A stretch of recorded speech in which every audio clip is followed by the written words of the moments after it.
Good morning. My name is Lucy Szaboova. I'm from the University of Exeter, and I'll be presenting on evaluating the success of migration as adaptation, trade-offs in well-being, equity, and sustainability. So without further ado, I'd just like to reflect on some of what we heard yesterday in our plenary opening, which is that in the past decade, we have witnessed a narrative shift in the context of migration, which has moved towards a positioning of migrants as agents enacting adaptive actions in the context of climate change, so viewing migrants or migration as an opportunity rather than a problem. And this has also seen some traction in policy circles and discourses. However, still gaps in implementation remain. In a sense of available, safe and regular migration pathways and unmet protection needs, as we have seen also during the COVID-19 pandemic.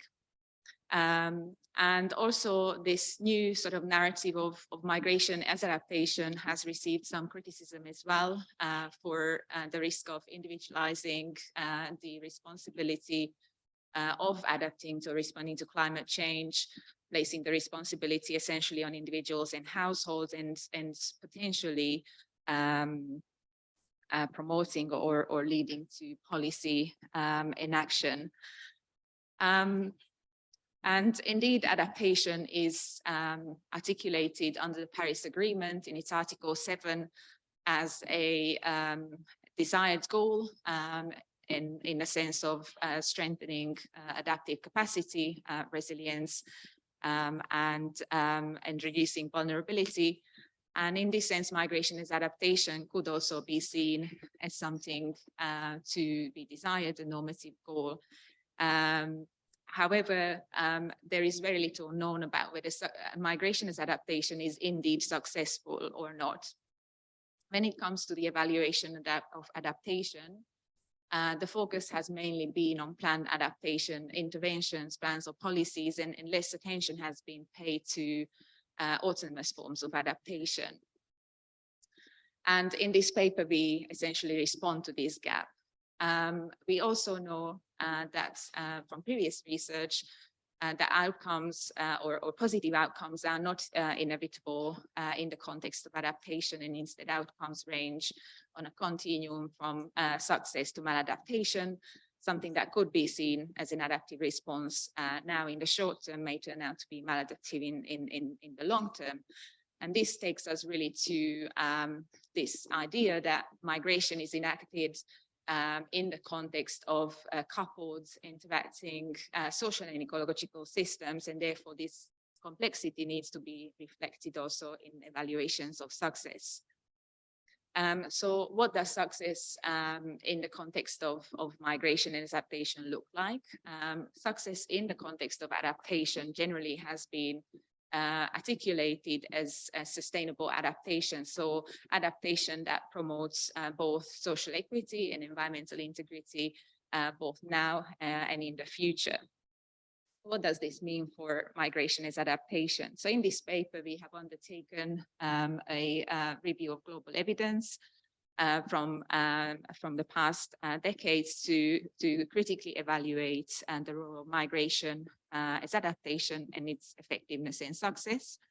And through this process, we have elicited 3 evaluation criteria, which are well-being, equity, and sustainability. But rather than these being merely normative targets within the system of migration, we see them as important entry points for policy. Because through these, we can elicit trade-offs within the system of migration, which without adequate policy support and intervention could indeed undermine the success of migration as adaptation. Apologies, sorry, I forgot to click. So this is the framework, and of course, in a 7-minute presentation, it's really difficult to summarize everything. So I have added a little QR code which takes you straight to our paper, which is available free open access. So I just give you a moment to do that, but I think these slides will also be shared as well. So as I mentioned, I won't be able to go through all the details of trade-offs that we have identified through this work, but these are just like a selection of examples. And one thing to mention, that we have selected 3 representative scenarios through which to evaluate migration success, and these were intra-household dynamics, the outcomes of migrants in destination, and links between migration origin and destination through the flow of benefits, which are commonly referred to as social, financial and political remittances. So just to give you some examples, for example, in the context of migration as adaptation, the overall household material well-being might increase, but there are observed negative implications very often for some household members, for example, women whose work burden might increase. Or another example was from the context of Nepal, where, for instance, remittances were invested in the purchase of livestock, which could be seen as a form of insurance, since livestock can be sold during crisis.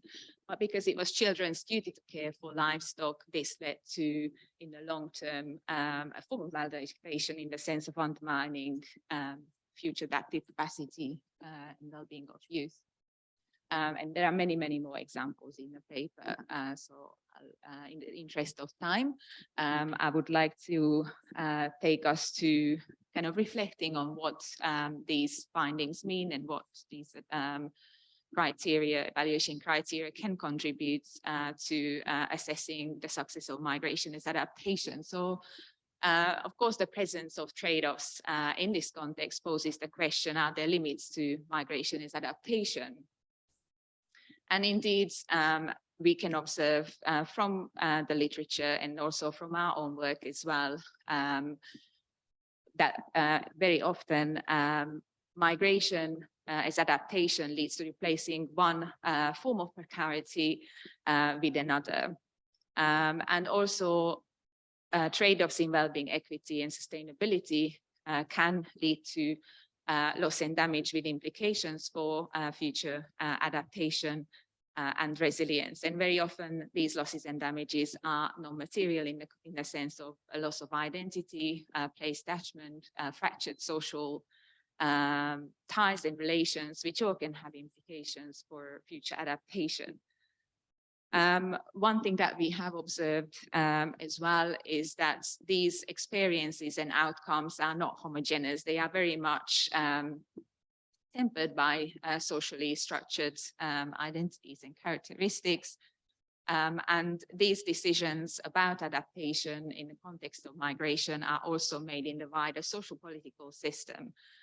So therefore, this calls for not only a critical assessment of migration as adaptation through a climate justice and intersectionality lens, which should then inform policies, plans and programs that target trade-offs and mitigate their impacts on the success of migration. And thank you so much for your attention. Happy to take any questions. And also just to mention, this was an outcome of collaborative effort, and I would like to just, instead of putting up names, share authors, some of whom I was in this room. Thank you.